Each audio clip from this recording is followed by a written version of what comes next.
નમસ્કાર વિદ્યાર્થી મિત્રો, તારીખ 11 જૂન 2023 રોજ GSSY એટલે કે જ્ઞાન સાધના શિષ્યવૃત્તિ યોજના અંતર્ગતની પરીક્ષા લેવામાં આવી। કુલ 120 ગુણની આ પરીક્ષા ધોરણ 8 પાસ વિદ્યાર્થીઓએ આપી। હવે આપણે જોઈશું કે આ પ્રશ્નપત્રના જવાબો કઈ રીતે આવે છે। વિદ્યાર્થી મિત્રો, તમે જવાબ આન્સર શીટ જોઈને મેળવી શકશો, પણ એ જવાબ કેવી રીતે આવ્યા અને તેના પાછળનું લોજિક શું છે તે આપણે સમજીશું। તો એના માટે આખો વિડીયો જુઓ। વિડીયો ખૂબ લાંબો બનશે, પણ ધૈર્ય રાખી આપણે શીખવું છે, એટલે જોજો અને ધ્યાનપૂર્વક સમજો। તો ચાલો શરૂ કરીએ। તો આ એ કેટેગરીનું પ્રશ્નપત્ર છે અને 120 ગુણનું છે। તેનો સમય 150 મિનિટનો છે। બેઠક નંબર અહીં તમારે લખવાનો હોય છે। પરીક્ષાર્થીઓ માટે કેટલીક સૂચના છે જે તમને વાંચીને ખ્યાલ આવી જશે। નીચેના શબ્દો વચ્ચેનો સંબંધ ધ્યાનમાં રાખી વિકલ્પ પસંદ કરો। ચંદ્ર, ઉપગ્રહ, પૃથ્વી અને ખાલી જગ્યા। તો અહીં પહેલાનો સંબંધ બીજા સાથે છે। ચંદ્ર એ શું છે? તો ઉપગ્રહ છે। પૃથ્વી એ શું છે? તો અહીં ઓપ્શન છે સૂર્ય, ગ્રહ, સૂર્યમંડળ કે લઘુગ્રહ। આપણો જવાબ આવશે પૃથ્વી એ ગ્રહ છે। આ રીતે પહેલાનો જે બીજા સાથે સંબંધ છે એવો જ સંબંધ ત્રીજાનો ચોથા સાથે હોય, જે આપણે જોવાનું છે। આગળ જોઈએ પ્રશ્ન નંબર 2, મીણબત્તી, મીણ અને પછી અહીંયા પ્રશ્નાર્થ ચિહ્ન છે અને વૃક્ષ। તો અહીંથી બીજા પરથી પહેલાનો સંબંધ, એવી રીતે ચોથા પરથી બીજાનો સંબંધ જોઈએ। મીણમાંથી મીણબત્તી બને છે, તો વૃક્ષમાંથી શું બને છે તે આપણે જોવાનું છે। જવાબ આવશે વૃક્ષમાંથી કાગળ બને છે। આગળ પ્રશ્ન નંબર 3 જોઈએ, ગાંધીનગર ગુજરાત, ખાલી જગ્યા મહારાષ્ટ્ર। તો અહીં બીજા પરથી પહેલાનો સંબંધ જોઈએ, તો ગુજરાતનું પાટનગર ગાંધીનગર છે। તો મહારાષ્ટ્રનું પાટનગર શું છે? મહારાષ્ટ્રનું પાટનગર મુંબઈ છે। જવાબ આવશે વિકલ્પ સી। આગળ જોઈએ પ્રશ્ન નંબર 4, ઇજનેર, મશીન। ઇજનેરને કોની સાથે કામ લેવાનું હોય છે? ઇજનેરને બગડેલા મશીન સાથે કામ લેવાનું હોય છે। એટલે કે ઇજનેરને મશીન સાથે કામ લેવાનું હોય। તો ડોક્ટરને કોની સાથે કામ લેવાનું હોય? તો ડોક્ટરને હોસ્પિટલ, શરીર, રોગ, દવા। અહીં ઇજનેર સાથે મશીન શબ્દ છે એટલા માટે ડોક્ટર સાથે શરીર આવશે। ડોક્ટર શરીરનો ઈલાજ કરે છે, બીમાર શરીરનો, અને સારું કરે છે। આગળ નીચેની આકૃતિમાં કેટલા લંબચોરસ જોવા મળે છે? વિદ્યાર્થી મિત્રો, અહીં તમે ધ્યાનપૂર્વક જોશો તો આ જે ત્રિકોણવાળો ભાગ છે આ આપણા કામનો નથી, કારણ એ તો ત્રિકોણ છે। તો આકૃતિમાં કેટલા લંબચોરસ જોવા મળે છે? હવે એના માટે એક ટ્રીક તમને બતાવું છું, જે તમે ધ્યાનપૂર્વક જુઓ। આ 1 અને 2 આડી હરોળનો આવી રીતે સરવાળો કરી નાખવાનો, તો કુલ થયા 3। 1 + 2 3। એ જ રીતે હવે ઊભી હરોળ જોઈએ, 1 + 2 બરાબર 3। હવે આ 3 અને આ 3 નો ગુણાકાર કરવાનો, તો 3 × 3 બરાબર 9। એટલે કે આકૃતિમાં કુલ 9 લંબચોરસ જોવા મળે છે। જો હવે આપણે શીખી જ રહ્યા છે, તો હું તમને હજુ બીજા થોડાક ઉદાહરણ આપીને વધારે સારી રીતે સમજ આપું। હવે ધ્યાનપૂર્વક જુઓ। અહીં આ એક મેં આકૃતિ દોરી છે। આ આકૃતિમાં આપણને કહ્યું હોય કે કુલ કેટલા લંબચોરસ છે। તો હવે જુઓ, અહીંયા સરવાળો કરવાનો, 1 2 3। પહેલા તો ગણી કાઢો, સંખ્યા લખી દેવાની, તો 1 + 2 + 3 બરાબર 6। એવી જ રીતે ઊભામાં લખો, 1 + 2 બરાબર 3। તો આ બેનો ગુણાકાર કરવાનો, બંનેના આડી હરોળ અને ઊભી હરોળના કુલ સરવાળાનો ગુણાકાર કરવાનો, એટલે 6 × 3 બરાબર 18। આમ 18 લંબચોરસ આવશે। તો લંબચોરસ શોધવાની ટ્રીક શીખી ગયા ને? અહીં આપણો જવાબ છે વિકલ્પ બી। આગળનો પ્રશ્ન જોઈએ, પ્રશ્ન નંબર 6, નીચેનામાંથી કયો વિકલ્પ અલગ પડે છે? તો પાટણ સાથે રાણકી વાવ, આ જોડી સાચી છે। અમદાવાદ સાથે કાંકરિયા તળાવ, આ પણ જોડી સાચી છે। અને ગાંધીનગર સાથે દાંડી કુટીર, આ પણ જોડી સાચી છે। હવે વડનગર સાથે કીર્તિ મંદિર જે છે ને, આ ખોટી જોડી છે, એટલે આ અલગ પડે છે। 3 સાચું આપ્યું હોય અને 1 ખોટું આપ્યું હોય તો એક ખોટી જોડ અલગ પડે છે। હવે કીર્તિ મંદિર જે છે એ વડોદરામાં આવેલું છે, એ તમે યાદ રાખજો। તો આ રીતે આપણો જવાબ આવશે વિકલ્પ ડી। પ્રશ્ન નંબર 7 જુઓ, નીચે આપેલી આકૃતિમાં કેટલા ચોરસ જોવા મળે છે? અહીં તમે મોટા મોટા ચોરસ તો તમને દેખાય જ છે. કેટલા દેખાય છે? મોટા ચોરસ 2 દેખાય છે.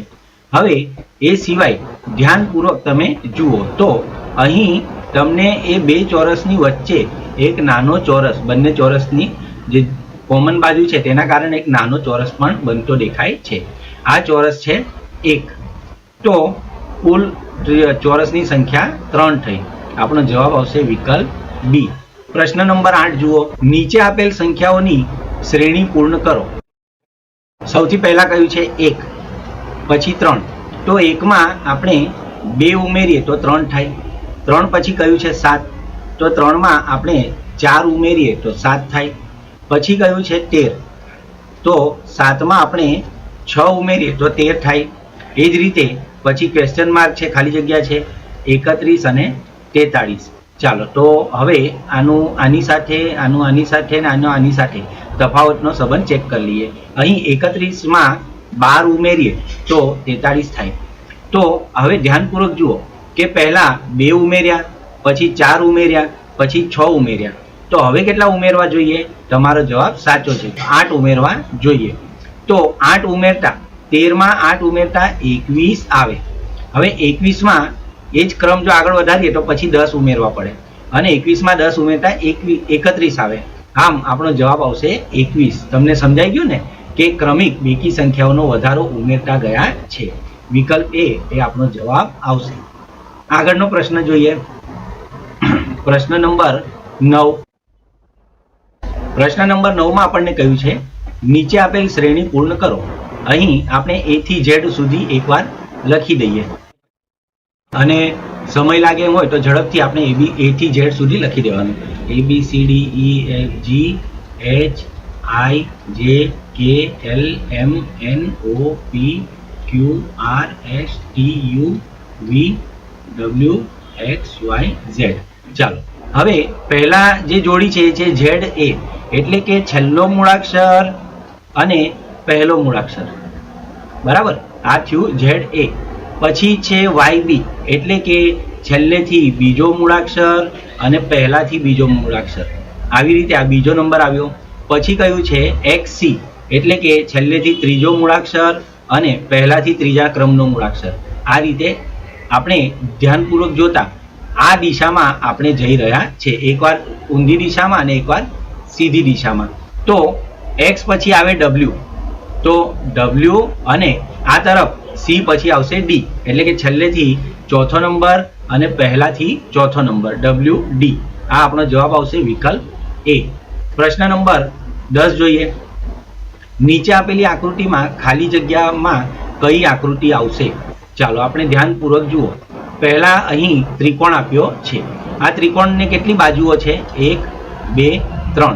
તો 3 બાજુથી બનતો ત્રિકોણ. પછીનો ક્રમ છે 4 આકૃતિથી 4 રેખાખંડોથી બનતી આકૃતિ છે ચોરસ. તો અહીં પણ તમે જુઓ 1, 2, 3, 4. તો અહીં પહેલા 3 રેખાખંડોવાળી બંધ આકૃતિ, પછી 4 રેખાખંડોવાળી બંધ આકૃતિ. હવે આ જુઓ 1, 2, 3, 4, 5. હવે 5 રેખાખંડોથી થતી બંધ આકૃતિ આવી. તો પહેલા ત્રિકોણ, પછી ચતુષ્કોણ, પછી પંચકોણ, 5 આકૃતિવાળી છે ને એટલે પંચકોણ, પછી ષટકોણ. ષટકોણમાં કેટલા આવે? 6 આવે. તો આપણે ગણી કાઢીએ. અહીંયા કેટલા છે? 1, 2, 3, 4, 5, 6, 7 અને 8. તો આપણો જવાબ નથી. અહીં પણ જુઓ 1, 2, 3, 4, 5. તારો પંચકોણનો પંચકોણ છે પણ આપણો જવાબ નથી. બોર્ડ આપણો જવાબ આવે નહીં. અને આ છે ષટકોણ 1, 2, 3, 4, 5 અને 6. તો આ ષટકોણ વિકલ્પ C એ આપણો જવાબ આવશે. તમે સમજી ગયા. પ્રશ્ન નંબર 11 જુઓ. નીચે આપેલ આકૃતિને તેની નીચે આપેલ દર્પણમાં જોતા કેવી આકૃતિ જોવા મળશે? ચાલો હવે તમે અહીં આકૃતિ જુઓ. આ આકૃતિમાં દર્પણ ક્યાં છે? દર્પણ નીચેની તરફ છે. જ્યારે દર્પણ નીચેની તરફ હોય ને ત્યારે આકૃતિ ઉપર નીચે ઉલટાય છે. બરાબર. અને જો સામે હોય અરીસો તો આકૃતિ ડાબે જમણે પલટાય છે. હવે અહીંયા તમે ધ્યાનપૂર્વક જુઓ, આ નીચે છે. હવે તમે આ એનિમેશન જુઓ. આ એનિમેશનમાં તમને ખબર પડી જશે કે કઈ રીતે જવાબ આવશે. તો ઉપર નીચે ઉલટાતા આપણો જવાબ આવશે વિકલ્પ ડી. ઉપરનું જે છે ભાગ તે નીચે આવી જશે, ઉપર નીચે ઉલટાશે. આગળ જોઈએ પ્રશ્ન નંબર 12. શરીરને સંબંધિત અંગ હાથ છે. તો પુષ્પને સંબંધિત અંગ ખાલી જગ્યા છે. એટલે કે હાથ જે છે એ શરીરના અંદર જ આવ્યો છે, બરાબર ને, શરીરનો જ એક ભાગ છે. હવે પુષ્પ સાથે સંબંધ જોઈએ તો પર્ણ એ કઈ પુષ્પનો ભાગ નથી, મૂળ એ પણ કઈ પુષ્પનો ભાગ નથી, કમળ એ પુષ્પનું નામ છે પણ પુષ્પનો ભાગ નથી. તો જવાબ આવશે પુષ્પદળ. એ પુષ્પને સંબંધિત અંગ છે પુષ્પદળ. હવે આગળ જોઈએ પ્રશ્ન નંબર 13. જેમ સંધ્યા એ રાત્રિનો ભાગ છે તેમ પાનખર એ ખાલી જગ્યાનો ભાગ છે. જુઓ, સંધ્યા એટલે સાંજ પડે તો એ રાત્રિની શરૂઆત હોય છે. પાનખર એ પણ શિયાળો, ઉનાળો, ચોમાસો આમાંથી કોઈ એક સમયમાં આવે છે. તો એ સમય કયો છે? તો એ છે શિયાળો. શિયાળામાં પાનખરની ઋતુ આવે છે, જેમાં પાંદડા ખરી જાય છે અને વૃક્ષોને ત્યાર પછી ઉનાળાની શરૂઆત થતાં વસંત ઋતુમાં નવા પાંદડા આવે છે. તો આપણો જવાબ આવશે વિકલ્પ ડી. પ્રશ્ન નંબર 14 જુઓ. રોડ ઉપર આવેલા 4 રસ્તા ઉપર લગાવેલ લાઇટો પૈકી લીલી લાઇટ ખાલી જગ્યાનો સંકેત દર્શાવે છે. તો આપણે લીલી લાઇટ ચાલુ થાય એટલે ગાડીઓ આગળ વધવાની શરૂઆત થાય છે. આગળ વધો એમ એનો અર્થ થાય છે. લાલ લાઇટ થાય તો શું થાય? વાહનોને થોભવાનો સંકેત આપવામાં આવેલો હોય છે, બરાબર ને. પ્રશ્ન નંબર 15. 19:13 બરાબર 28 ખાલી જગ્યા. ચાલો, તો પહેલા તો આપણે અહીં સમજો કે 19:13 અહીં આ અવિભાજ્ય સંખ્યા છે, આ પણ અવિભાજ્ય સંખ્યા છે. હવે આપણે 28 કેટલા તે જોવાનું છે. તો આપણી પાસે વિકલ્પો છે 20, 22, 23, 19. અહીંયા સંબંધ ચેક કરી લઈએ. બંને એક તો અવિભાજ્ય સંખ્યાઓ છે અને બંને વચ્ચે તફાવત છે 6નો. 19 - 13 બરાબર 6. તો આમાં પણ 6નો તફાવત હોઈ શકે. અવિભાજ્ય સંખ્યાના કારણે કોઈ ચોક્કસ પ્રમાણ જણાતું નથી. તો આ રીતે સંબંધ આવશે 22. આપણો જવાબ આવશે વિકલ્પ બી. આ સિવાય તમે અલગ અલગ પ્રયત્ન કરી જુઓ, વિકલ્પ એ, સી અને ડી મૂકી જુઓ તો તે બંધ બેસશે નહીં. આપણો જવાબ આવશે 22. પ્રશ્ન નંબર 16 જુઓ. સોમવાર સાથે શનિવાર છે તો ગુરુવાર સાથે કયો? અહીં આપણે જાણીએ છીએ કે સોમવારના 2 દિવસ પહેલા શનિવાર આવે છે, તો એવો જ સંબંધ કઈ ગુરુવારનો પણ હોવો જોઈએ. તો ગુરુવારના 2 દિવસ પહેલા કયો વાર આવે છે? યસ, ગુરુવારના 2 દિવસ પહેલા મંગળવાર આવે છે.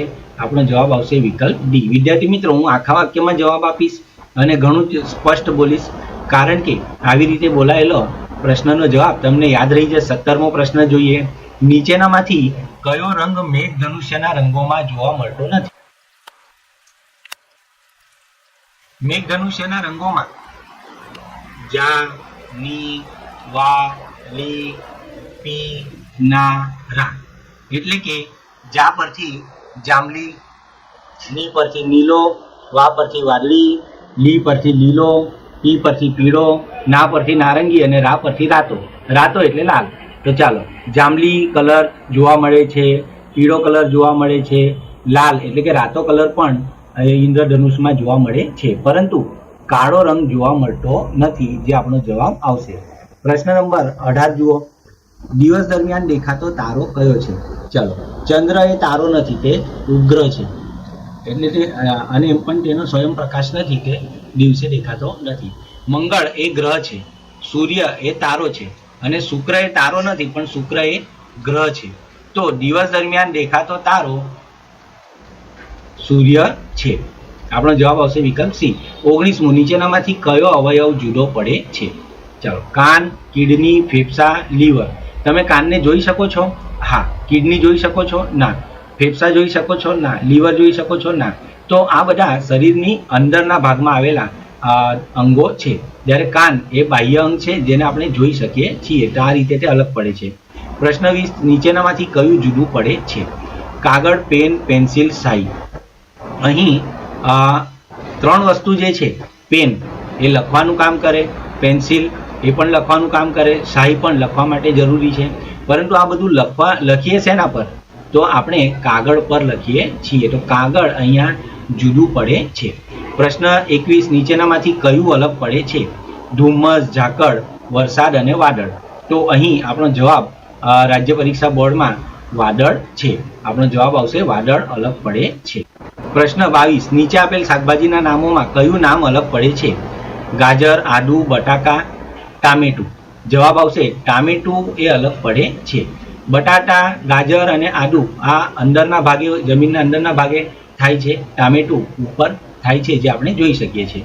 નીચે આપેલ ખેત, પ્રશ્ન 23, નીચે આપેલ ખેત ઉત્પાદનો પૈકી શામાંથી તેલ મેળવી શકાય? બાજરો, સરસવ, જુવાર, ઘઉં. હવે આપણે યાદ રાખો કે બાજરો, સરસવ, જુવાર અને ઘઉં આ અનાજ છે. બાજરો અનાજ છે, જુવાર અનાજ છે, ઘઉં અનાજ છે. પરંતુ સરસવ જે છે એ તેલીબિયા છે. તેલીબિયા એટલે જેમાંથી તેલ નીકળે તે. તો શેમાંથી તેલ મળશે? તમે કહો. યસ, વિકલ્પ બી સાચો જવાબ આવશે. પ્રશ્ન નંબર 24, નીચેના પૈકી કઈ સંખ્યા સૌથી નાની છે? 1/4, 1/3, 1/5, 1/2. ચાલો આને હું તમને છે ને આકૃતિ દોરીને બતાવીશ. હવે આ તમે ધ્યાનપૂર્વક જુઓ. આપણે આ એક વર્તુળ મેં બનાવ્યું છે અને આના 4 સરખા ભાગ પાડ્યા. આ એક ભાગ છે ને, આને કહેવાય 1/4. હવે આ બીજું વર્તુળ બનાવ્યું છે મેં, આના મેં 3 ભાગ પાડ્યા અને પ્રત્યેક ભાગને કહેવાશે 1/3. આના વિકલ્પ સી જે છે એમાં આપણે 5 ભાગ પાડવાના છે અને દરેક ભાગ કહેવાશે 1/5. તો આ 1/5 છે અને આ જે છે આના 2 સરખા ભાગ પાડીશું, દરેક ભાગ કહેવાશે 1/3. હવે આમાં વિદ્યાર્થી મિત્રો તમે મને કહો કે આમાં કયો ભાગ સૌથી નાનો છે? તો સ્વાભાવિક છે કે ધારો કે આ સફરજન છે અને સફરજનના 5 ટુકડા કરીએ તો સૌથી નાનો ભાગ હોય, 2 ટુકડા કરતા, 3 ટુકડા કરતા, 4 ટુકડા કરતા. એટલે આપણો જવાબ આવશે 1/5 એ સૌથી નાની સંખ્યા છે. પ્રશ્ન નંબર 25 જુઓ, નીચેના પૈકી કઈ સંખ્યા સૌથી મોટી છે? વિદ્યાર્થી મિત્રો અહીં તમારે 0 પછી પોઈન્ટમાં જે સૌથી પહેલા રકમ આવશે ને એ મોટી ગણાશે, બરાબર? તો અહીં આ રીતે 0.1, 0.01, 0.001 અને 0.0001 આ બધામાં આ સૌથી મોટી હશે, આ સૌથી નાની હોય, બરાબર? તો સૌથી મોટી સંખ્યા આવશે વિકલ્પ એ. આગળ જુઓ પ્રશ્ન નંબર 26, 3 વાગ્યાના સમયે ઘડિયાળના 2 કાંટા વચ્ચેના ખૂણાનું માપ ખાલી જગ્યા હોય છે. ચાલો તો આપણે એક ઘડિયાળ દોરીએ જેમાં 3 વાગ્યા હોય. આપણને ખબર છે કે મોટો કાંટો 12 પર હોય અને નાનો કાંટો 3 પર હોય, ત્યારે 3 વાગે છે. તો બરાબર ઊભો અને એક કાંટો બરાબર આડો. અહીંયા આપણે કોણ માપકની મદદથી માપીશું ને તો આપણને એ 90નો ખૂણો મળશે. તો 2 કાંટા વચ્ચેના ખૂણાનું માપ 90° હોય છે. જવાબ આવશે વિકલ્પ બી. પ્રશ્ન નંબર 27 જુઓ, 1 લીટર બરાબર કેટલા મિલીલીટર? અહીં તમને ખૂબ મહત્વની માહિતી આપું છું. તમને મિલીલીટર એટલે કેટલું એ ખબર છે? ના. તો જુઓ અહીં એક આકૃતિ દોરું છું હું. આ સમઘનનો ટુકડો થયો, બરાબર? આ આકૃતિની લંબાઈ છે 1 સેમી, પહોળાઈ છે 1 સેમી, ઊંચાઈ છે 1 સેમી. તો લંબાઈ, પહોળાઈ અને ઊંચાઈ 1 સેમી છે. હવે આમાં જેટલું પાણી સમાય ને એ કહેવાશે 1 મિલીલીટર, બરાબર? આ 1 મિલીલીટર હોય તો 1 લીટરમાં 1000 મિલીલીટર આવે છે. દૂધની મોટી થેલી જે છે એ 500 મિલીલીટરની હોય છે. એટલે કે એમાં આવા 500 સમઘન બનાવી શકાય એ પાણીમાંથી. પણ પાણીને તો ચોક્કસ આકાર નથી એટલે આપણે તેને મિલીલીટરમાં માપીએ છીએ. પ્રશ્ન નંબર 28 જુઓ, ઉત્તર અને પૂર્વ દિશાની વચ્ચે કયો ખૂણો આવેલ છે? હવે આના માટે હું તમને એક સરસ મજાની ટ્રીક બતાવવા જઈ રહ્યો છું. તમે ધ્યાનપૂર્વક જુઓ. આ તમારે યાદ રાખવાનું. ચાલો, તમને 4 દિશાઓના નામ તો ખબર છે, જે મને પણ ખબર છે કે તમને ખબર છે. તો આ 4 દિશાઓના નામ છે ઉત્તર, દક્ષિણ, પૂર્વ, પશ્ચિમ. તો આ ઉત્તર, દક્ષિણ, અહીં આવશે પૂર્વ અને અહીં આવશે પશ્ચિમ. હવે મેં તમને કહ્યું તેમ ડપુ એટલે દક્ષિણનો દ અને પૂર્વનો પૂ. પછી મેં શું કહ્યું છે? અનેવાઈ. દપુ અને વાય. તો હવે આપણે બીજી 4 દિશાઓ દોરી કાઢીએ એટલે કુલ 8 દિશાઓ થઈ જશે. બરાબર ને? આ થઈ ગઈ 8 દિશાઓ. હવે દ અને પુ ની વચ્ચે આવશે અ, ને, વા, ઈ, દપુ અને વાય. હવે અ પરથી નામ આવે અગ્નિ, ને પરથી નૈઋત્ય,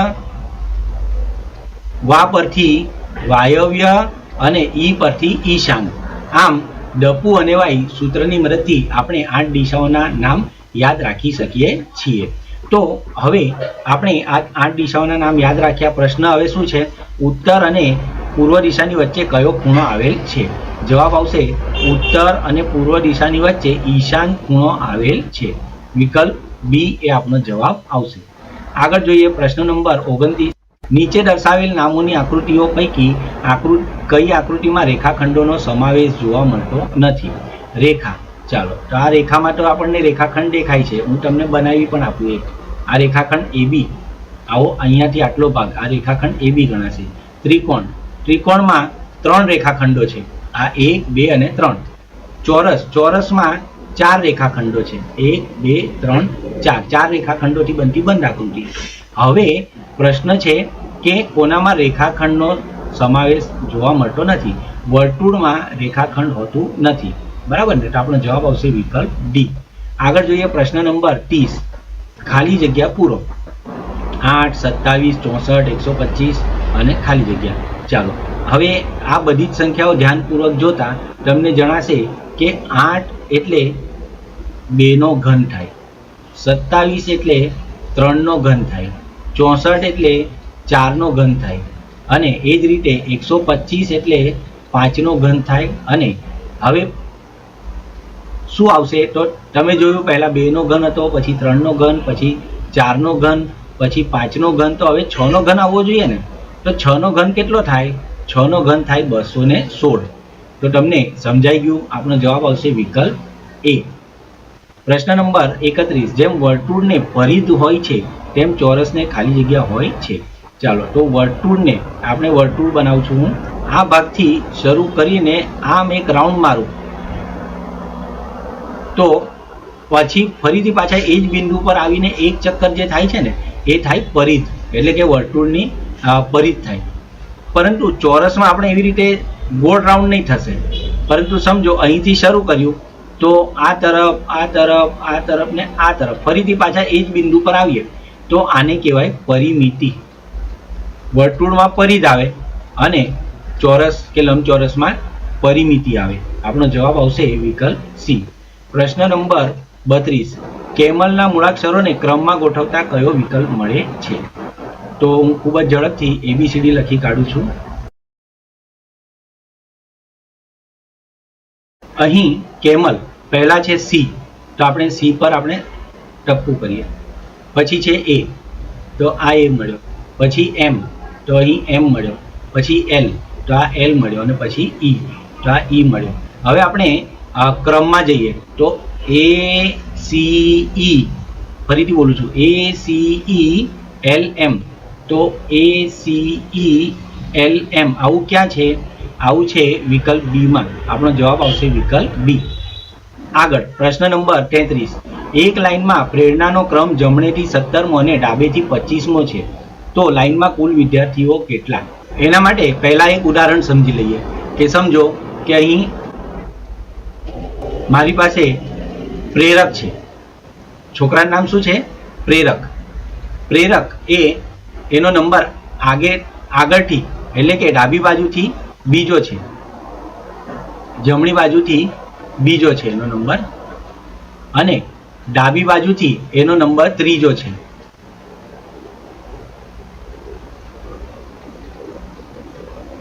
હવે ડાબી બાજુથી બીજો અને જમણી બાજુથી ત્રીજો, એટલે કે કુલ 5 થાય સરવાળો.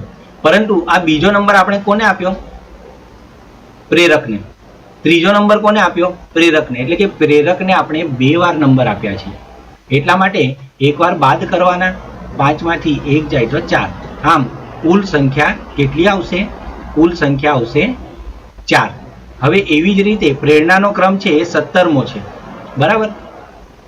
અને તેનો પાછળથી ક્રમ છે, ડાબી બાજુથી ક્રમ છે 25મો, તો 17 અને 25 થયા 42. હવે આપણને એ ખબર છે કે પ્રેરણાને આપણે 2 વાર નંબર આપ્યા છે, એટલે એકવાર એનો બાદ કરીશું તો 41. આમ આપણો જવાબ આવશે વિકલ્પ બી 41. આ લાઈનમાં કુલ 41 વિદ્યાર્થીઓ હોય. પ્રશ્ન નંબર 34. 1 કિલોગ્રામ લોખંડ અને 1 કિલોગ્રામ રૂ બંને પૈકી કોનું વજન વધુ? હવે આપણે એવું કરીએ કે બંનેને ત્રાજવામાં મૂકી દઈએ. તો આ મેં ત્રાજવો લીધો અને ત્રાજવામાં અહીં મૂક્યું રૂ, અહીં મૂક્યું લોખંડ. શું લાગે છે? તો અહીં ચેક કરતા બેલેન્સ સરખું રહ્યું, કારણ કે બંનેનું વજન સરખું છે. હા, કદમાં જે છે એ રૂ વધારે હશે, પરંતુ બંનેનું વજન સરખું છે એટલે ત્રાજવામાં તો સરખું જ હોય ને. અહીં જવાબ આવશે બંને સમાન. કોનું વજન વધુ? તો બંનેનું 1-1 કિલો છે એટલે બંનેનું સરખું વજન. પ્રશ્ન નંબર 35. ઝરણા કાવ્યા કરતાં નીચી છે, પ્રેરણા કાવ્યા કરતાં નીચી છે, તો સૌથી ઊંચું કોણ? અહીં તમારે આ વસ્તુ યાદ રાખવાનું. પ્રશ્ન શું પૂછ્યો છે? સૌથી ઊંચું કોણ. જ્યારે સૌથી ઊંચું કોણ એવો પ્રશ્ન પૂછે ને, ત્યારે તમારે તમામ વાક્યોને નીચે છે, નીચું છે, નીચે છે, નીચા છે એવામાં ફેરવી કાઢવાના. પહેલું કયું છે? ઝરણા કાવ્યા કરતાં નીચી છે. વાક્ય જુઓ, ઝરણા કાવ્યા કરતાં નીચી છે. તો આ વાક્ય આપણને એવું જ મળ્યું છે. શબ્દ હવે અહીંયાથી આ હું જરાક અટકાવું છું. ઝરણા નીચી છે, ઝરણા નીચી છે. હવે સ્વાભાવિક છે કે જે નીચી હોય તે સૌથી ઊંચી કેવી રીતે હોવાની?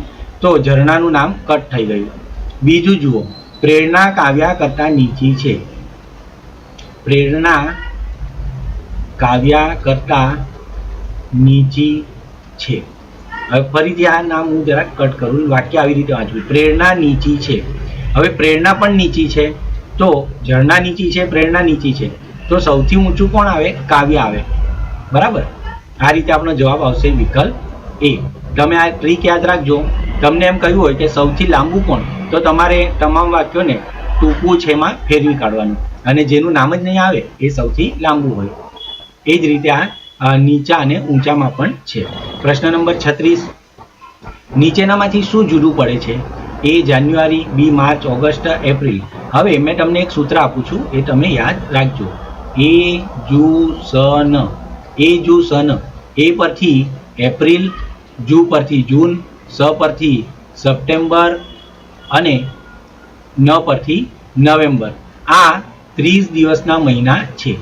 ફેબ્રુઆરી એ 28 કે 29 દિવસનો મહિનો છે. બાકીના મહિનાઓ છે 31 દિવસના છે. જાન્યુઆરી 31 દિવસનો, માર્ચ 31 દિવસનો, ઓગસ્ટ 31 દિવસનો, એપ્રિલ એ 30 દિવસનો મહિનો છે. તો અહીં શું જુદું પડે છે? યસ, આપણો જવાબ વિકલ્પ ડી આવશે. એપ્રિલ અલગ પડે છે. પ્રશ્ન 37. 1 કરોડમાં કેટલા હજાર હોય છે? આપણે એવું કરીએ, પહેલા તો 1 કરોડ લખી દઈએ. તો 1, 10, 100, 1000, 10,000, 1, 10, 100, 1000, 10,000, લાખ, 10 લાખ અને કરોડ. કરોડના સ્થાનમાં 1 મૂકીશું તો 1 કરોડ થશે. બરાબર ને?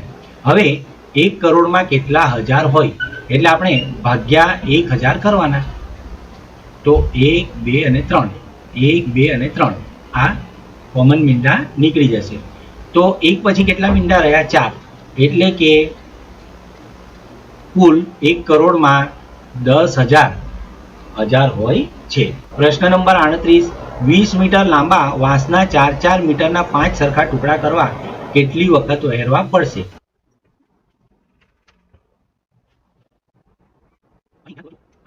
આ એક ટુકડો છે 20 મીટરનો. આને મેં અહીંયાથી કાપ્યો. કેટલા ટુકડા થયા? 2 ટુકડા થયા. એટલે કે 2 ટુકડા કરવા એક વાર કાપવું પડે. આ ટુકડો છે, આને આ 20 મીટરનો છે. આને મારે એકવાર અહીંયાથી કાપ્યું, એકવાર અહીંયાથી કાપ્યું. એટલે કે હવે કેટલા ટુકડા થયા? 1, 2 ને 3.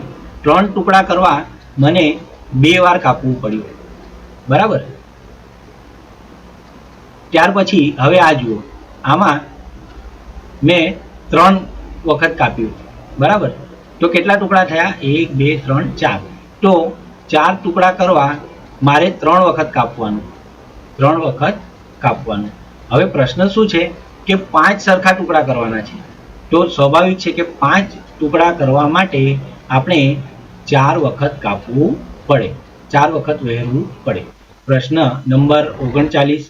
જેમ રોગીને દવાઓ જોઈએ છે તેમ દુષ્કાળની પરિસ્થિતિમાં વરસાદ જોઈએ છે. આ આપણો જવાબ આવશે.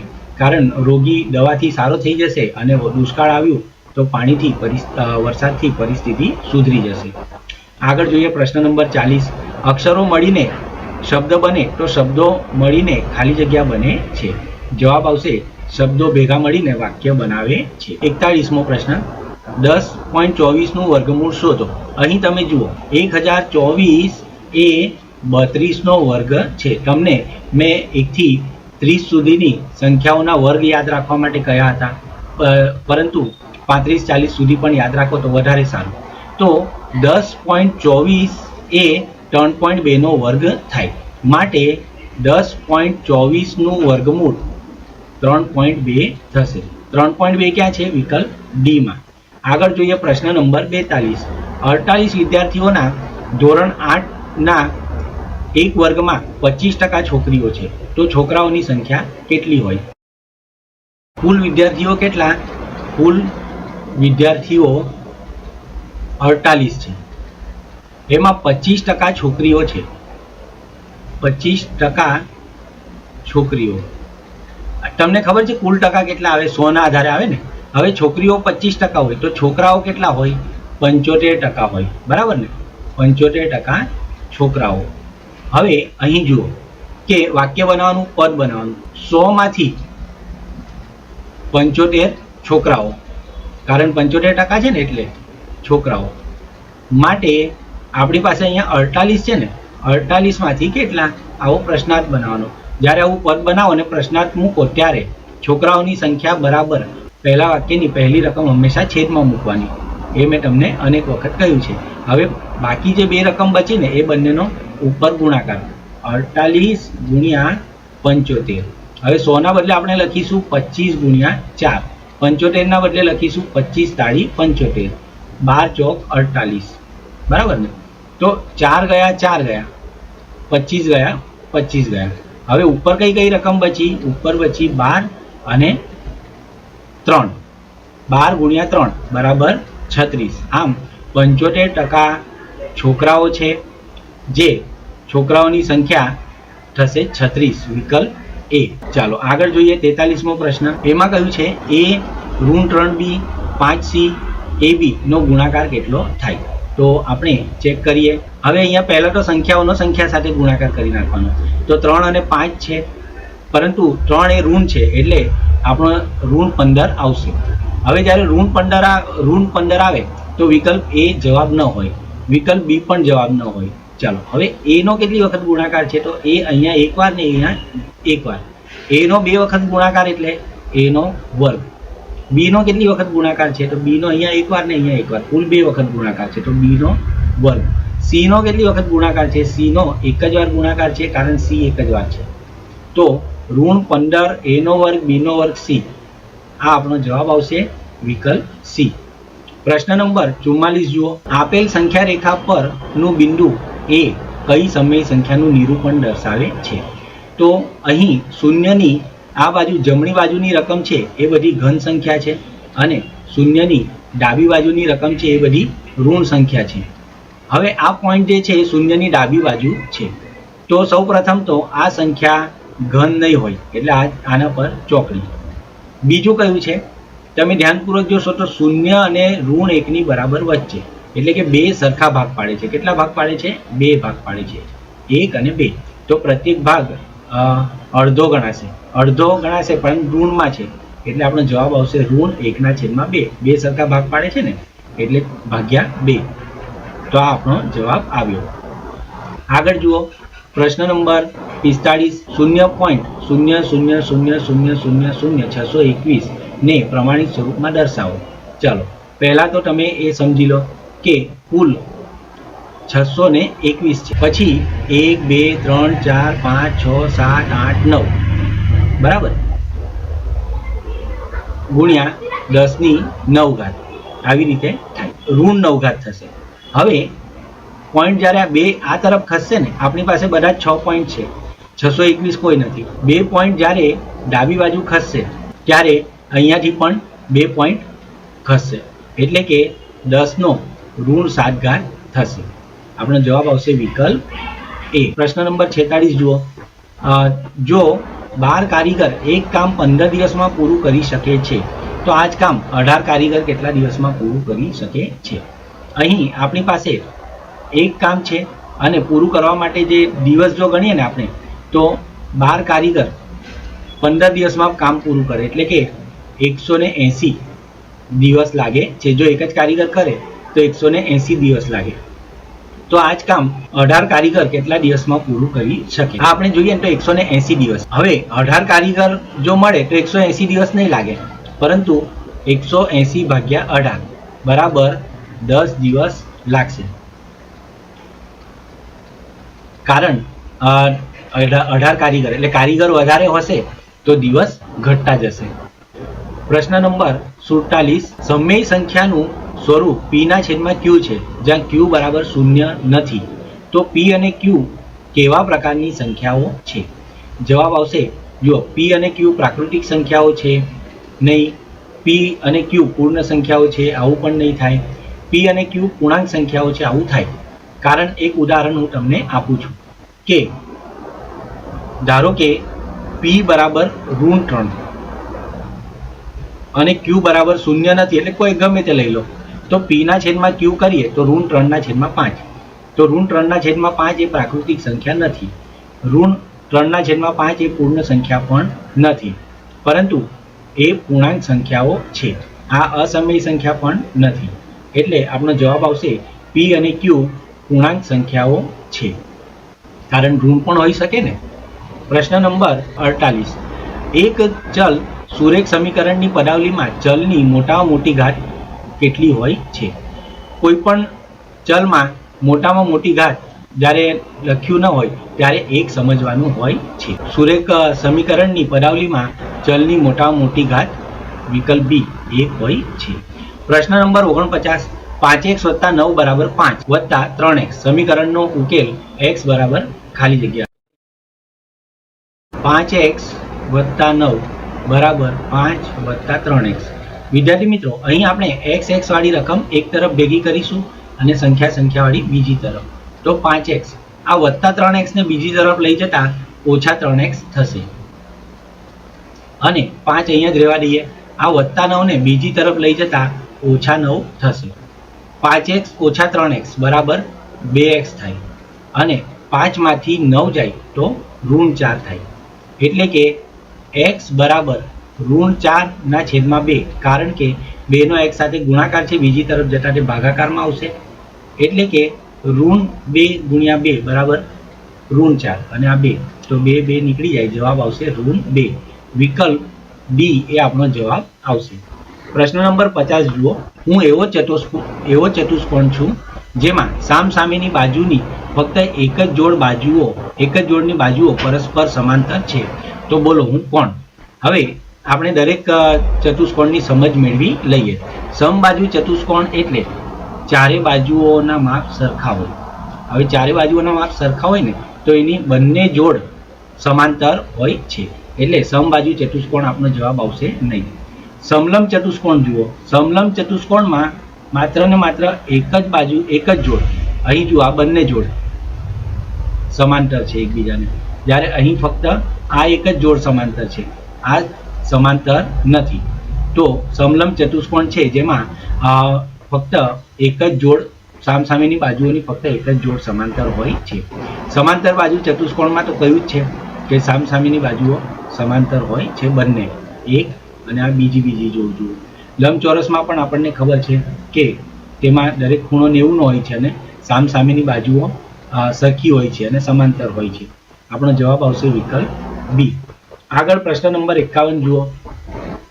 એક શાળાના વિદ્યાર્થીઓએ વિવિધ વિષયોમાં વર્ષ 2020-21 તથા 2021-22 દરમિયાન મેળવેલ ગુણની સરાસરી દર્શાવતી માહિતી આપેલ હોય તો કયા પ્રકારનો આલેખ બનાવશો?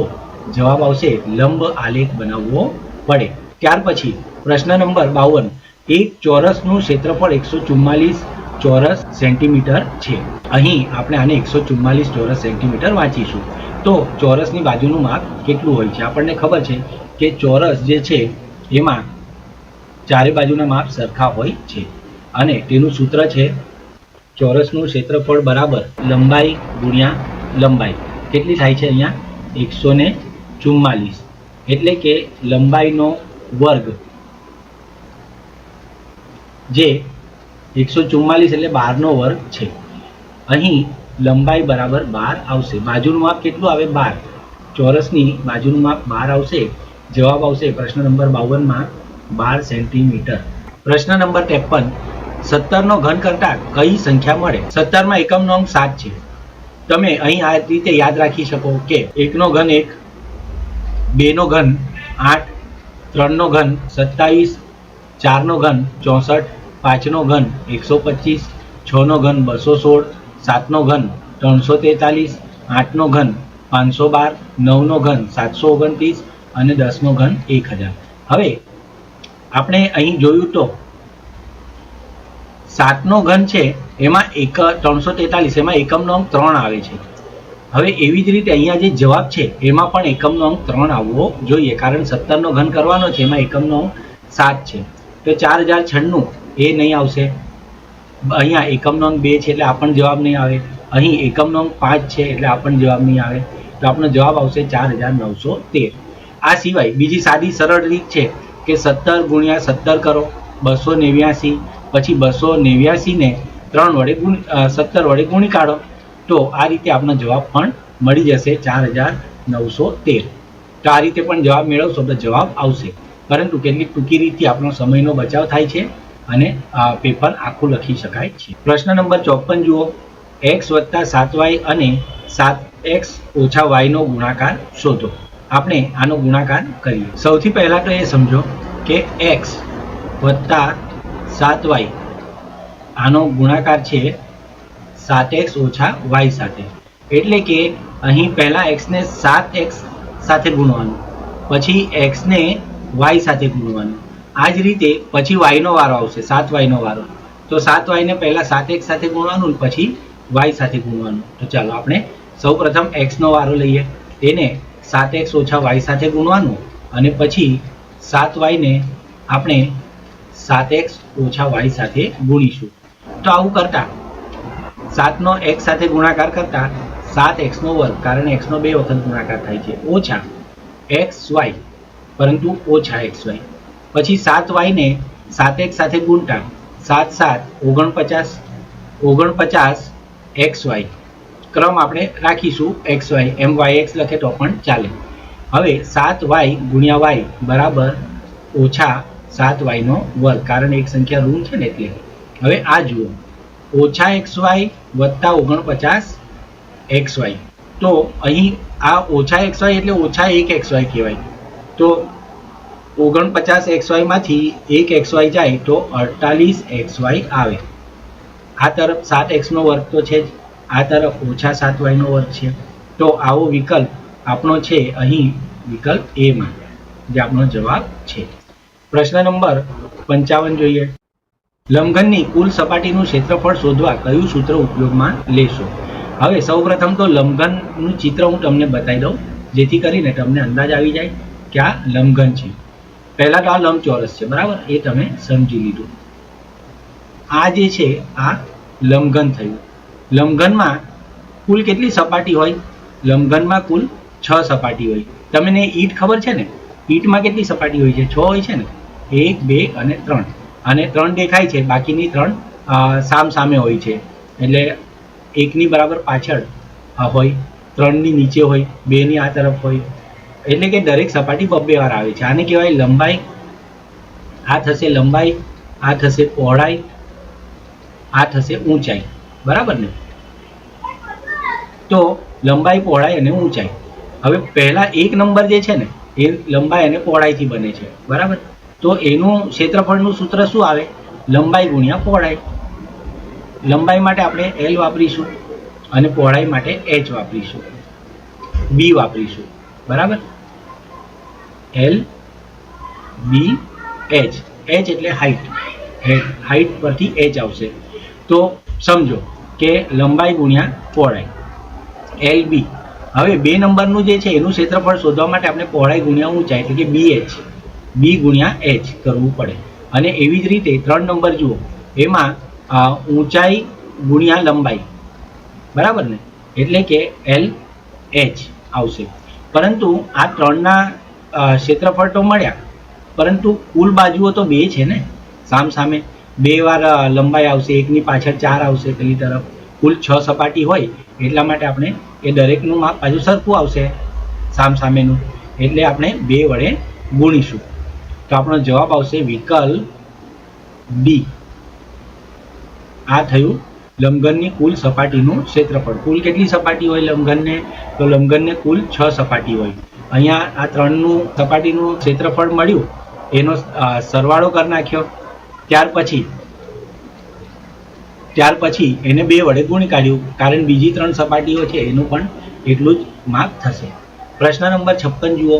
49નો વર્ગ ઓછા 36ના અવયવો મેળવો.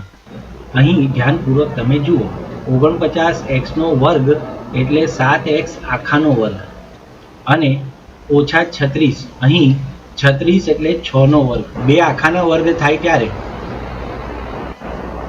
એક વાર વત્તા 7x વત્તા 6 અને એક વાર ઓછા 7x ઓછા 6. સમજાઈ ગયું ને? 2 આખાના વર્ગ હોય, બંને વચ્ચે ઓછાની નિશાની હોય તો આ અવયવ મળે. એક વાર વત્તા, એક વાર ઓછા. તો એવું ક્યાં છે? એવું છે અહીંયા વિકલ્પ A માં. એમાં ક્રમ બદલાઈ શકે, પહેલા ઓછા લખો અથવા પછી ઓછા લખો, તેનાથી ફેર પડશે નહીં.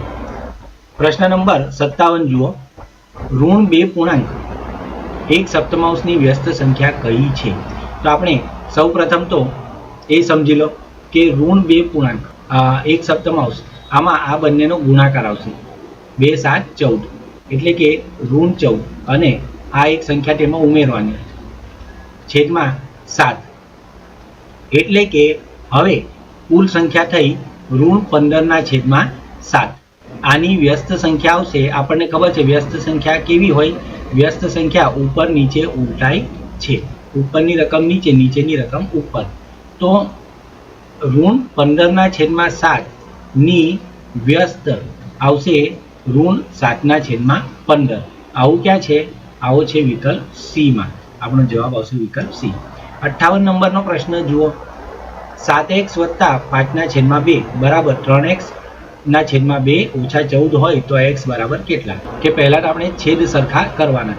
આના છેદમાં કંઈ નથી તો આપણે 1 સમજવાનું, આના છેદમાં કંઈ નથી તો 1 સમજવાનું. હવે દરેકના છેદમાં 2 લાવી દઈએ, જેથી કરીને પછી 2 કાઢી શકીએ. તો આના છેદમાં 2 લાવવા માટે 2 વડે ગુણવું પડે એકને. આના છેદમાં પણ 2 લાવવા માટે એકને 2 વડે ગુણવું પડે. તો ફક્ત નીચે ગુણેલું ચાલે નહીં, અંશ અને છેદ બંને બાજુ આપણે ગુણવું પડશે. તો 7x ને આપણે 2 વડે ગુણશું તો આવશે 14x ના છેદમાં 2 વત્તા 5ના છેદમાં 2 તો છે જ, બરાબર અહીં 3x ના છેદમાં 2 પણ છે જ, ઓછા 14 ના બદલે હવે થશે 28, ઉપર 2 સાથે ગુણીશું ને તો 28 ના છેદમાં 2. હવે જ્યારે બરાબરની બંને તરફ છેદમાં 2 છે તો નીકળી જશે અને સાદો સરળ બની જશે. 14x વત્તા 5 બરાબર 3x ઓછા 28.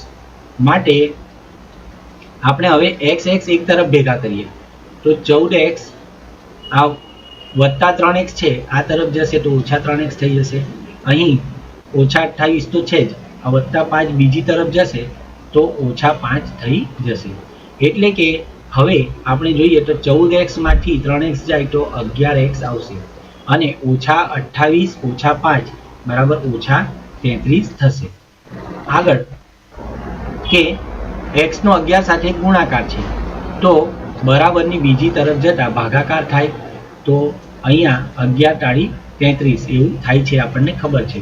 11 ઉપર અંશના અને છેદના 11 બંને નીકળી જશે, જવાબ ઋણ 3 આવશે. તો આપણો પ્રશ્ન હતો કે એક્સની કિંમત કેટલી છે, તો વિકલ્પ એ એનો જવાબ આવશે. પ્રશ્ન નંબર આગળનો જોઈએ. પ્રશ્ન નંબર 59. એક વસ્તુની છાપેલી કિંમત ₹900 છે, તેની વેચાણ કિંમત ₹738 છે, તો વળતરની ટકાવારી શું થાય?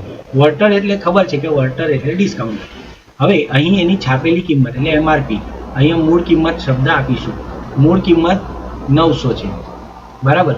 વેચાણ કિંમત છે એની ₹738, એટલે જે રકમ છે આ વળતર મળ્યું. જેટલી ઓછી આપીએ ને આપણે એટલું વળતર મળ્યું.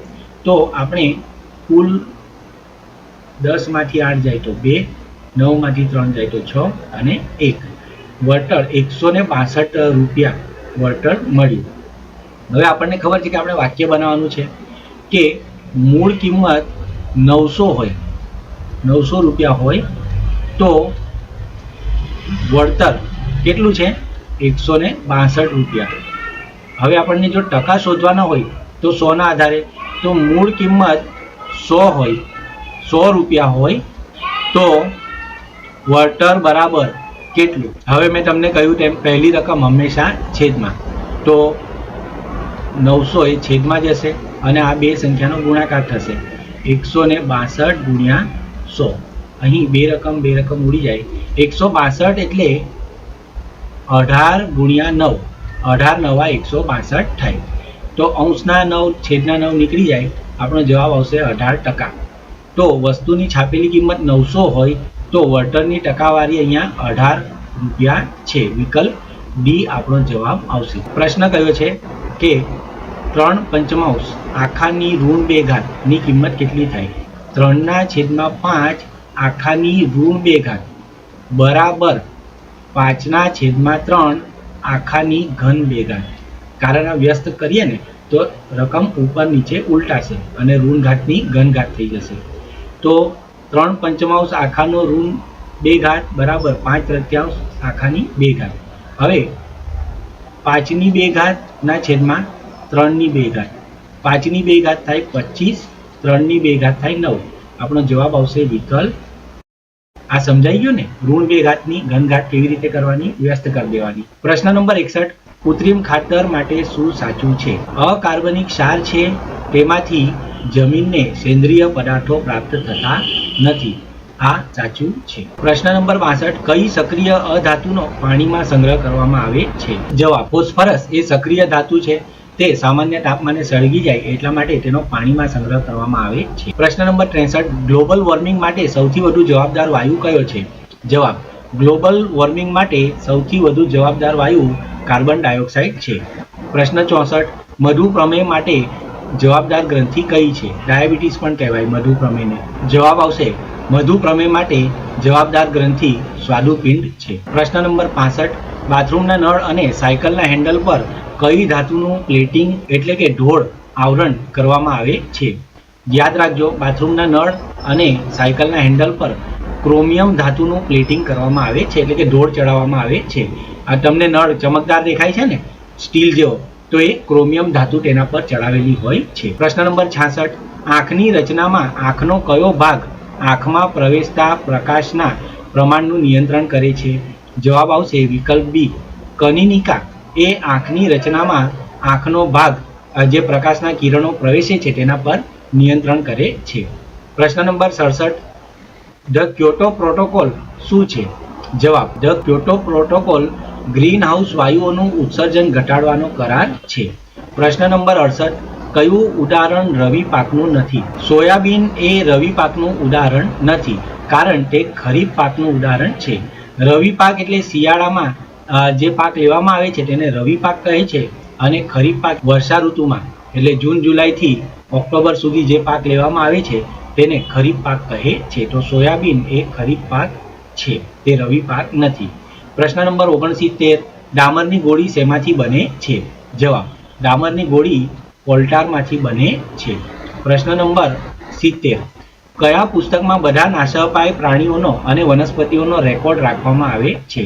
જવાબ રેડ ડેટા બુક માં બધા નાશપ્રાય પ્રાણીઓ અને વનસ્પતિઓનો રેકોર્ડ રાખવામાં આવે છે. પ્રશ્ન નંબર 71. કલિકા સર્જન દ્વારા નવો સજીવ ઉત્પન્ન થાય છે. આ વિધાન માટે બંધબેસતો વિકલ્પ કયો? જવાબ આવશે વિકલ્પ એ હાઇડ્રા. કલિકા સર્જન દ્વારા સજીવ ઉત્પન્ન કરે છે. પ્રશ્ન નંબર 72. વિવિધ અંતઃસ્રાવોના ઉત્પાદનનું નિયંત્રણ કઈ ગ્રંથિ દ્વારા થાય છે? જવાબ આવશે વિવિધ અંતઃસ્રાવોના ઉત્પાદનનું નિયંત્રણ પિચ્યુટરી ગ્રંથિ દ્વારા થાય છે. પ્રશ્ન નંબર 73. મનુષ્યના કાન માટે શ્રાવ્ય આવૃત્તિની પહોંચ મર્યાદા કઈ? જવાબ આવશે મનુષ્યના કાન માટે શ્રાવ્ય આવૃત્તિની મર્યાદા વિકલ્પ સી 20 હર્ટ્ઝથી 20,000 હર્ટ્ઝ આવશે. પ્રશ્ન નંબર 74. ગુણક પ્રતિબિંબો રચવાના સિદ્ધાંતોનો ઉપયોગ કરી કયું સાધન બનાવવામાં આવે છે? જવાબ આવશે ગુણક પ્રતિબિંબો રચવાના સિદ્ધાંતોનો ઉપયોગ કરી કેલિડોસ્કોપ નામનું સાધન બનાવવામાં આવે છે. પ્રશ્ન નંબર 75. સિમ્બિકુળની વનસ્પતિમાં નાઇટ્રોજન સ્થાપનમાં કોણ મદદ કરે છે? જવાબ આવશે રાઇઝોબિયમ એ સિમ્બિકુળની વનસ્પતિમાં નાઇટ્રોજન સ્થાપવામાં મદદ કરે છે. પ્રશ્ન નંબર 76. નીચેના પૈકી કયો ધાતુનો ગુણધર્મ નથી? તે ચમકદાર હોય છે, તો આ તો ગુણધર્મ છે. તેને ટીપી શકાય છે, આ પણ ગુણધર્મ છે. તે રણકાર ઉત્પન્ન કરે છે, એટલે કે તણખો ઉત્પન્ન કરે, તો એ પણ છે. ઉષ્મા અને વિદ્યુતના અવાહક છે, આ ગુણધર્મ નથી. એ તો સુવાહક છે. આપણો જવાબ આવશે વિકલ્પ ડી. પ્રશ્ન નંબર 77. કોષ કેન્દ્રમાં દોરી જેવી સમાન સંરચનાઓ કયા નામથી ઓળખાય છે? જવાબ કોષ કેન્દ્રમાં દોરી જેવી સમાન સંરચનાઓ રંગસૂત્રના નામથી ઓળખાય છે. પ્રશ્ન નંબર 78. કોઈ સપાટીને ખાલી જગ્યા બનાવીને ઘર્ષણ વધારી શકાય છે. આપણે કોઈ સપાટીને ખરબચડી બનાવી દઈએ ને તો તેનું ઘર્ષણ વધે છે. પ્રશ્ન નંબર 79. પુલ તથા વાહનોમાં વપરાતા લોખંડ પર શેનું આવરણ ચડાવવામાં આવે છે? જવાબ પુલ તથા વાહનોમાં વપરાતા લોખંડ પર ઝીંકનું આવરણ ચડાવવામાં આવે છે. ઝીંકનું આવરણ ચડાવતા તેને કાટ લાગતો નથી અને તે વર્ષો વર્ષ ટકી રહે છે. પ્રશ્ન નંબર 80. મેઘધનુષ્ય ખાલી જગ્યા દર્શાવતી એક કુદરતી ઘટના છે. તો અહીં જવાબ આવશે મેઘધનુષ્ય એ પ્રકાશનું વિભાજન દર્શાવતી એક કુદરતી ઘટના છે. અહીં સફેદ પ્રકાશ હોય એને 7 અલગ અલગ રંગોમાં તેનું વિભાજન કરે છે. જા, ના, વા, ડી, પી, ના, રા. એટલે કે આ એક સૂત્ર છે જે 7 રંગોના નામ યાદ રાખવા માટેની ટ્રીક છે. પ્રશ્ન 81. કુદરતી સંપત્તિ રાષ્ટ્રની ધરોહર ગણાય છે. નીચેના પૈકી કોને રાષ્ટ્રની ધોરીનસ ગણવામાં આવે છે? જવાબ આવશે ખનિજોને રાષ્ટ્રની ધોરીનસ ગણવામાં આવે છે. આગળ પ્રશ્ન નંબર 82. લોકસભા કયા વિષયો ઉપર કાયદા ઘડવાનું કાર્ય કરે છે? જવાબ આવશે લોકસભા સંઘ યાદી ઉપર કાયદા ઘડવાનું કાર્ય કરે છે. પ્રશ્ન નંબર 83. તમે ભારતના પ્રથમ ભાષાના આધારે અલગ થયેલ રાજ્યમાં રહો છો, તો તમે કયા રાજ્યમાં રહેતા હશો? જવાબ આવશે કે આંધ્રપ્રદેશ જે છે તે ભાષાના આધારે અલગ થયેલ રાજ્ય છે. આપણો જવાબ આવશે વિકલ્પ બી. પ્રશ્ન 84. દાંડી કૂચ અંગે કયું વિધાન યોગ્ય છે? દાંડી યાત્રા ગાંધીજીએ મીઠાના કરના વિરોધમાં યોજી હતી, તો આ યોગ્ય સાચું છે.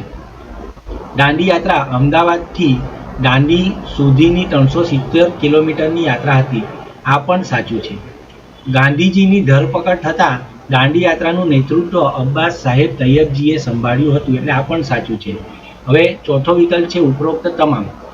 કયું વિધાન યોગ્ય છે? હવે આ ઉપરોક્ત તમામ વિધાન યોગ્ય છે, એટલે આપણો જવાબ આવશે વિકલ્પ ડી. પ્રશ્ન નંબર 85. તમે વડોદરા ભરૂચ જિલ્લામાંથી પસાર થાઓ છો, તમને કપાસનો પાક જોવા મળે છે, તો ત્યાં નીચેના પૈકી કયા પ્રકારની જમીન હશે? ટૂંકમાં અહીંયા કહ્યું છે કે કપાસના પાક માટે સારી જમીન કઈ જે વડોદરા ભરૂચમાં છે? જવાબ આવશે કાળી જમીન એ કપાસના પાક માટે ઉત્તમ છે. પ્રશ્ન નંબર 86. અમેરિકામાં રાજદૂતની નિમણૂક કોણ કરે છે? જવાબ અમેરિકામાં રાજદૂતની નિમણૂક રાષ્ટ્રપતિ કરે છે. પ્રશ્ન નંબર 87.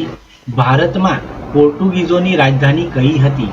જવાબ ભારતમાં પોર્ટુગીઝોની રાજધાની ગોવા હતી. પ્રશ્ન 88. ભારતમાં પાશ્ચાત્ય શિક્ષણ આપતી સંસ્થાઓ કોણે સ્થાપી હતી? જવાબ આવશે ભારતમાં પાશ્ચાત્ય શિક્ષણ આપતી શાળાઓ એલેક્ઝાન્ડર ડફને શરૂ કરી હતી. પ્રશ્ન નંબર 89. જીવાવરણમાં એક સજીવ બીજા સજીવ સાથે પરસ્પર જોડાઈને પોતાનું અસ્તિત્વ ટકાવી રાખે છે તેને શું કહેવાય છે? જીવાવરણમાં એક સજીવ બીજા સજીવ સાથે પરસ્પર જોડાઈને પોતાનું અસ્તિત્વ ટકાવી રાખે છે તેને પરિસર તંત્ર કહે છે. પ્રશ્ન નંબર 90. લિગ્નાઇટ કોલસો ક્યાંથી મળે છે? લિગ્નાઇટ કોલસો ગુજરાતમાંથી મળે છે. પ્રશ્ન 91. રાજ્યસભામાં ગુજરાતને કેટલી બેઠકો ફાળવવામાં આવી છે? જવાબ: રાજ્યસભામાં ગુજરાતને 11 બેઠકો ફાળવવામાં આવી છે. પ્રશ્ન 92. ઉલ ગુલાન ચળવળનું નેતૃત્વ કોણે કર્યું હતું? જવાબ આવશે ઉલ ગુલાન ચળવળનું નેતૃત્વ બિરસા મુંડાએ કર્યું હતું. પ્રશ્ન 93. ખોટી જોડ કઈ છે? પ્રશ્ન 93. ખોટી જોડ કઈ છે? સાવરકર સાથે મિત્ર મેલાની જોડ સાચી છે. શ્યામજી કૃષ્ણ વર્મા સાથે ઇન્ડિયા હાઉસની જોડ સાચી છે. લોકમાન્ય ટિળકે કેસરી નામનું સાહિત્ય લખતા હતા એ પણ સાચું છે સામયિક. પરંતુ લાલા લજપતરાય સાથે જે ન્યૂ ઇન્ડિયા છે તે સાચું નથી. એટલે કે ચોથા નંબરની જોડ જે છે એ ખોટી છે. પ્રશ્ન નંબર 94 જુઓ. સૌ પ્રથમ બનેલી ઘટનાથી શરૂ કરીને ક્રમમાં ગોઠવો. ચાલો તો આપણે બધું વર્ષવાર યાદ કરીએ. દાંડીકૂચ 1930માં થયેલ હતી. ચંપારણનો સત્યાગ્રહ 1917માં થયો હતો. હિન્દ છોડો આંદોલન 1942માં થયેલ હતું અને અસહકારનું આંદોલન 1920માં થયું હતું. આમ હવે આપણે આને ક્રમ લઈ લઈએ તો સૌથી પહેલા ઘટના બની 2, પછી બની 4, પછી બની 1 અને પછી 3. તો 2, 4, 1, 3 વિકલ્પ A એ આપણો જવાબ આવશે. તમારે વર્ષવાઇઝ આવી માહિતીઓ યાદ રાખવી પડશે. પ્રશ્ન નંબર 95 જુઓ. ભારતીય બંધારણ માટે કઈ બાબત સાચી નથી? બંધારણની શરૂઆત આમુખથી થાય છે, આ સાચું છે. વિશ્વમાં સૌથી મોટું લેખિત બંધારણ છે, આ પણ સાચું છે. 26મી જાન્યુઆરી 1947ના રોજ અમલમાં આવ્યું, આ ખોટું છે. આપણું બંધારણ 26મી જાન્યુઆરી 1950ના રોજ અમલમાં આવ્યું હતું. મૂળભૂત હકોની સંખ્યા 8 છે, આ પણ ખોટું છે. મૂળભૂત હકોની સંખ્યા 7 છે. તો પ્રશ્ન એવું છે કે કઈ બાબત સાચી નથી? તો 3 અને 4 સાચી નથી. વિકલ્પ સી માં એવું લખ્યું છે. આપણો જવાબ આવશે વિકલ્પ સી. આગળ પ્રશ્ન નંબર 96 જુઓ.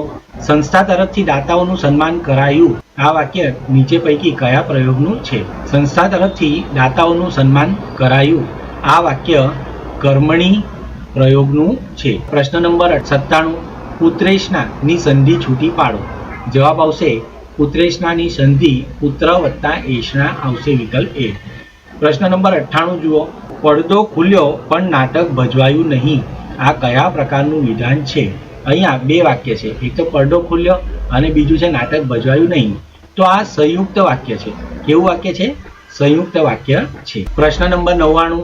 નીચે આપેલ મૂળાક્ષર પૈકી કયો મૂળાક્ષર સ્વર છે? ડ, ઈ, મ, ધ. આપણને ખબર છે કે ગુજરાતી મૂળાક્ષરોમાં અ, આ, ઈ, ઉ, એ, ઐ, ઓ, ઔ આ બધા સ્વર છે. પ્રશ્ન નંબર 100. વલ્લભભાઈને સરદારનું બિરુદ કોણે આપ્યું? જવાબ: વલ્લભભાઈને સરદારનું બિરુદ મહાત્મા ગાંધીજીએ આપ્યું હતું. પ્રશ્ન નંબર 101. સાચી જોડણી ધરાવતો શબ્દ શોધો. સાચી જોડણી ધરાવતો શબ્દ છે આગંતુક. હવે બાકીના શબ્દોની સાચી જોડણી પણ આપણે જોઈ લઈએ. પ્રતીતિ આવી રીતે લખાશે, વ્યક્તિની જોડણી આમ આવશે અને ભિક્ષુકમાં ભી રસોઈ આવશે. ભિક્ષુક. પ્રશ્ન નંબર 102. કોણે કીધું ગરીબ છીએ, કોણે કીધું રાખ? પંક્તિ કયા કાવ્યની છે? હવે તમે યાદ રાખી હોય 8મા ધોરણમાં આ પંક્તિ છે ધૂળીએ મારગ કવિતાની. પ્રશ્ન નંબર 103. મૃદંગ શબ્દનો અર્થ જણાવો. જવાબ આવશે મૃદંગ શબ્દનો અર્થ બંને બાજુ વગાડી શકાય તેવું ઢોલક વાદ્ય. તમે મૃદંગ વગાડતા જોયું હશે. પ્રશ્ન નંબર 104. બહેનનો પત્ર કાવ્યમાં કવિ કોને વૃક્ષની કવિતા કહે છે? જવાબ: બહેનનો પત્ર કાવ્યમાં કવિ ફૂલોને વૃક્ષોની કવિતા કહે છે. પ્રશ્ન નંબર 105. રાધાકૃષ્ણ એ કયો સમાસ છે? જવાબ: રાધાકૃષ્ણ એ દ્વંદ્વ સમાસ છે. હવે અંગ્રેજીના પ્રશ્નો શરૂ થાય છે. પ્રશ્ન 106, choose the word nearest in meaning to the underline words. અહીં આપણને કહ્યું છે કે અંડરલાઇન કરેલા શબ્દોનો નજીકનો અર્થ જણાવો. વાક્ય છે, વી શુડ નોટ થ્રો અવે plastic bags. We should find out way to use them in different form to make different things from them. અહીં પ્લાસ્ટિકની વાત છે, તો પ્લાસ્ટિકને તમે જનરલ નોલેજ હોય તો તમને યાદ છે કે પ્લાસ્ટિકને આપણે રિસાયકલ કરવાની વાત હોય છે. Use them in different forms, અલગ રૂપમાં તેને વપરાશ કરવાનો. જવાબ આવશે વિકલ્પ એ, રિસાયકલ. પ્રશ્ન 107, નીચે આપેલ વાક્યોને વાર્તાના ઘટનાક્રમ મુજબ જણાવો. જવાબ આવશે, તમે વાર્તા વાંચી હોય તો વિકલ્પ ડી એનો જવાબ છે. પ્રશ્ન નંબર 108 જુઓ. I hope you are coming for picnic. You are છે ને, આનો ક્વેશ્ચન ટેગ આવશે આરન્ટ યુ. એટલે કે પોઝિટિવ હોય તેનો ક્વેશ્ચન ટેગ નેગેટિવ આવે અને નેગેટિવ હોય તેનો ક્વેશ્ચન ટેગ પોઝિટિવ આવે. આવા કેટલાક અહીંયા ઉદાહરણ હું તમને બતાવીશ, તમે જોશો. પ્રશ્ન નંબર 109, ખાલી જગ્યા are you going to the zoo. હવે આ સ્થળનું નામ છે ને, આપણે કોઈ વાર સ્થળ વિશે પાછું ફરીથી પૂછીએ નહીં, વેર સ્થળ માટે પૂછાય. વેન આવી આવે કે van are you going to the zoo, તમે ક્યારે જવાના છો. વોટ, શું જવાના છો એવું નહીં પૂછાય. હું, કોને જવાના છો એવું પણ નહીં પૂછાય. તો વેન આપણો જવાબ આવશે. 110, કનૈયાલાલ મુનશી રોટ લોપામુદ્રા. એમણે લોપામુદ્રા લખી છે. પાટણની પ્રભુતા પણ એમને લખી છે અને પૃથ્વી વલ્લભ પણ એમને લખી છે. એટલે કે અહીં વિકલ્પ ડી છે, ઓલ ઓફ ધ એબો, એટલે કે ઉપરના બધા જ. આપણો જવાબ આવશે વિકલ્પ ડી. પ્રશ્ન 111, સિલેક્ટ ધ કરેક્ટ સ્પેલિંગ.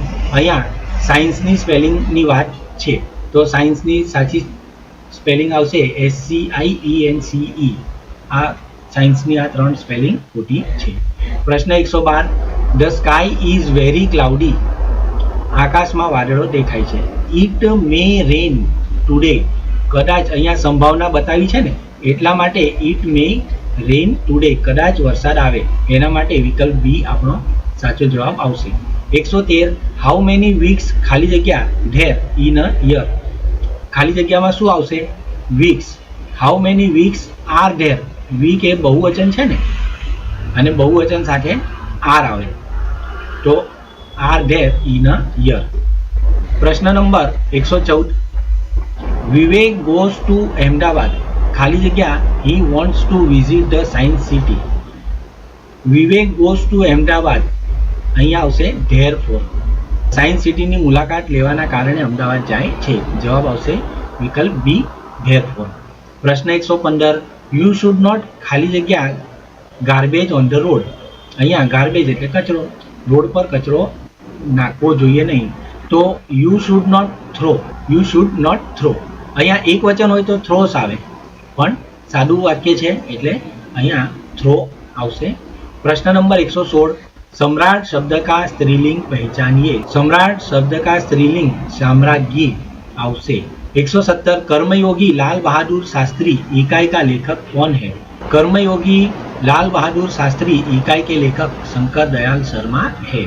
प्रश्न नंबर 118, निम्नलिखित शब्दों में से सर्वनाम पहचानिए. तो वे, सुंदर, उदार, बेर. जवाब આવશે વે, સર્વનામ આવે. આપણે નામના બદલે જે શબ્દ વાપરીએ તેને સર્વનામ કહેવામાં આવે છે. તો વે એ સર્વનામ છે. યે, વે, वो, आप, આ બધા સર્વનામ છે. प्रश्न 119, बख्शीश शब्द का समानार्थी शब्द कौन सा नहीं है. भेट એ તો બક્ષિસ થાય, ઇનામ એટલે પણ બક્ષિસ થાય, ઉપહાર એ પણ બક્ષિસ થાય, પણ મદદ એ કઈ બક્ષિસ નહીં થાય. મદદ અને બક્ષિસ બંને જુદા શબ્દો છે. વિકલ્પ બી આપણો જવાબ આવશે. 120, शान शब्द का समानार्थी शब्द क्या है. शान शब्द का समानार्थी शब्द गौरव है. વિદ્યાર્થી મિત્રો, તમે આખા તમામ પ્રશ્નો બરાબર સમજ્યા.